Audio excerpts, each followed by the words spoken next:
അതെ, നമ്മൾ ആർക്കെങ്കിലും മെസ്സേജ് അയച്ചിട്ട് അവർ ആ മെസ്സേജ് സീൻ ചെയ്ത് മാത്രം പോയി കഴിഞ്ഞാൽ നിങ്ങൾക്ക് എന്താ തോന്നുക? എനിക്ക് ഭയങ്കര സങ്കടമാവും. ചില സമയത്ത് എനിക്ക് ദേഷ്യവും വരും. ചിലപ്പോൾ നമ്മൾ ഭയങ്കര ഇമ്പോർട്ടൻ്റ് ആയിട്ടുള്ള എന്തെങ്കിലും കാര്യങ്ങൾ പറയാനായിട്ടായിരിക്കും ഒരു മെസ്സേജ് അയക്കുന്നത്. ചിലപ്പോൾ നമ്മുടെ സങ്കടങ്ങൾ അല്ലെങ്കിൽ ആ നിമിഷത്തെ ഒരു വിഷമം പറയാനായിരിക്കും മെസ്സേജ് അയക്കുന്നത്. കാരണം അവരെ വിളിച്ച് ബുദ്ധിമുട്ടിക്കണ്ടല്ലോ എന്ന് കരുതിയിട്ടായിരിക്കും നമ്മൾ മെസ്സേജ് അയക്കുന്നത്. അപ്പോൾ അവർ വന്ന ആ മെസ്സേജ് സീൻ ചെയ്ത് പോയിട്ട് വീണ്ടും അവർ ഓൺലൈൻ ഉണ്ടായിട്ട് നമുക്ക് റിപ്ലൈ തരാതെ കണ്ടാൽ നിങ്ങൾക്ക് എന്ത് തോന്നും? ഒന്നെങ്കിൽ അവർക്ക് നമ്മൾ അത്ര വേണ്ടപ്പെട്ട ആൾക്കാരല്ല, അല്ലെങ്കിൽ നമ്മുടെ മെസ്സേജിന് അവർ അത്രയധികം പ്രാധാന്യം കൊടുക്കുന്നില്ല. അങ്ങനെ കാണുമ്പോൾ നമുക്ക് ഓട്ടോമാറ്റിക്കായിട്ട് സങ്കടവും ദേഷ്യമൊക്കെ വരും. എനിക്ക് ഒരുപാട് പ്രാവശ്യം അങ്ങനെ വന്നിട്ടുണ്ട് കേട്ടോ. ഞാനും അങ്ങനെ ഒരു പ്രാവശ്യം ചെയ്തിട്ടുണ്ട്. അവസാനം ആൾ എൻ്റെ അടുത്ത് ചോദിച്ചു, നീ എന്താ മെസ്സേജ് കണ്ടിട്ട് റിപ്ലൈ തരാതിരുന്നതെന്ന്. സത്യം പറഞ്ഞു കഴിഞ്ഞാൽ ഞാൻ മെസ്സേജ് കണ്ട് പോയി, പിന്നെ തിരിച്ച് റിപ്ലൈ കൊടുക്കാൻ മറന്നു.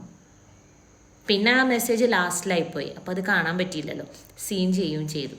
അങ്ങനെ ഒരു റിപ്ലൈ നമുക്ക് തന്നാലും കുഴപ്പമില്ല.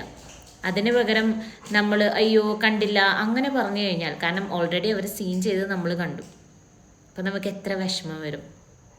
ഞാനും വിചാരിച്ചു, ഞാൻ എന്നിട്ട് ആ ആളോട് ഒരുപാട് സോറി പറഞ്ഞു, ഇനി അങ്ങനെ റിപ്പീറ്റ് ചെയ്യില്ലാന്നും. പിന്നെ അതിന് ശേഷം ആരെപ്പം മെസ്സേജ് അയച്ചാലും ഞാൻ കണ്ടു കഴിഞ്ഞാൽ അപ്പം തന്നെ ഞാൻ റിപ്ലൈ കൊടുക്കാൻ ശ്രമിക്കാറുണ്ട്. കാരണം നമ്മൾ അനുഭവിച്ച ആ വേദനയും സങ്കടങ്ങളും ദേഷ്യമൊക്കെ തന്നെ ആയിരിക്കില്ലേ അവരും അനുഭവിക്കുക. പിന്നെ അവർക്ക് എന്തായിരിക്കും നമ്മുടെ അടുത്ത് പറയാനുണ്ടാവുക? ചിലപ്പോൾ എന്തെങ്കിലും ഇമ്പോർട്ടൻ്റ് ആയിട്ടുള്ള കാര്യങ്ങളാണെങ്കിലോ. അതുകൊണ്ട് ഇപ്പോൾ റിപ്ലൈക്ക് അപ്പം തന്നെ ഞാൻ മറുപടി എല്ലാവർക്കും കൊടുക്കാറുണ്ട്. നിങ്ങൾക്ക് ഇങ്ങനെ ഏതെങ്കിലും അനുഭവം ഉണ്ടായിട്ടുണ്ടോ? ഇങ്ങനെ ആരെങ്കിലും നിങ്ങളുടെ മെസ്സേജ് സീൻ ചെയ്തിട്ട് പിന്നെ റിപ്ലൈ തരാതിരിക്കുക, അപ്പോൾ നിങ്ങൾക്ക് എന്താണ് തോന്നുക? സങ്കടമാണോ, ദേഷ്യമാണോ, വെറുപ്പാണോ, എന്താ തോന്നുക?